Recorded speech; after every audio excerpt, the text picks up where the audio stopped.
9 under par through the first 29 holes of the Scottish Open. Things were looking pretty good for the 2006 Junior British Open champion. 8 birdies and an eagle dotted his Gullane scorecard, easily outnumbering a lone bogey at the par 5 16th on day 1. Another birdie followed, but 2 shots were dropped at the short 12th and 1 at each of the 2 closing holes. Back to 6 under and 5 shots off the lead at that point, Patrick Reed was not happy. Not with his score anyway. But the Masters champion, a regular and popular visitor to the European Tour, has been reveling in the challenges presented by the 18 holes that travel up, down and along a currently baked-out Gullane hill. "I enjoy the different questions we get asked over here," said Reed. "There are like 10 different ways you can play every shot. So you have to commit to one way and allow all that other noise in your head to escape.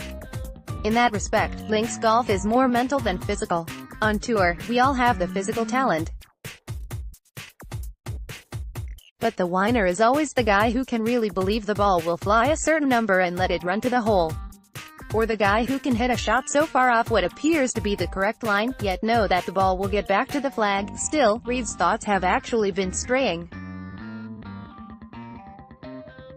In less than a week, the 147th Open Championship will begin at Carnoustie, 2 hours north of Gullane by road.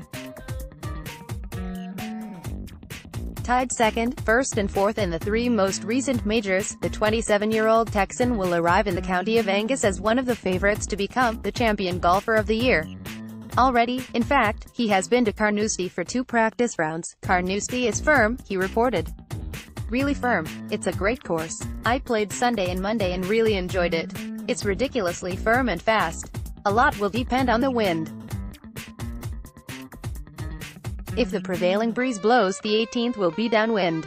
If that is the case, I will probably hit only 1 driver. On 18 it was blowing about 12 miles per hour. I hit 3 iron and had 95 yards to the flag. The ball is going miles. So you have to put it in play. You have to know where you can run out and where you can't. It's going to be a position course. When I was there, the greens were softer than they will be for the Open. But they have to do that. If they let them go, they would be concrete by the time we get there. They were watering the rough. It was nasty in some areas. But in others it was a little thin. It gives us a chance. But the water will make it a little healthier and thicker. If they were doing what they were doing to get the rough to where it is supposed to be, it will be nasty." By now, warning to his theme, Red was off and running, having seemingly forgotten the piss-poor golf he claimed to have played over the last 2 days. "Golf marred by too many lip-outs, too many missed clubs, and a couple of loose swings here and there. I definitely feel like I can win every week," he continued. "I even have a chance this week, if I learn how to play the back 9. I'm 10 under par on the front and 4 over par on the back.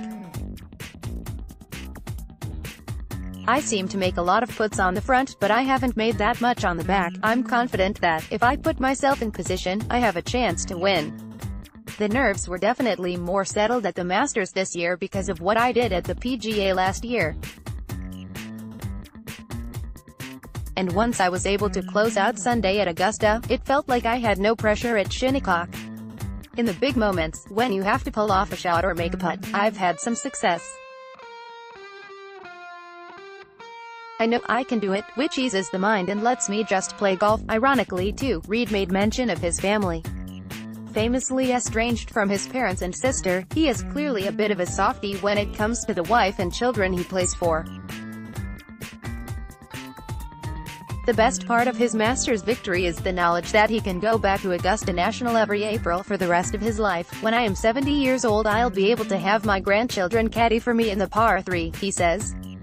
By which time Reed also hopes he will have annexed the other 3 major titles. "It would mean a lot to win another major," he shrugged. "But you are either a major champion or you are not. Then you are a career Grand Slam champion. Those are the 2 bars. I want to win them all. My goal is to have won all 4 at some point in my life. There is nothing better than the claret jug though. I would love to take it home." The history behind it and winning at a place that is so different from home would mean you have full control of your game. It basically means you can win on anything. Introducing Golf Digest All Access, a new way to improve. Watch Golf Digest videos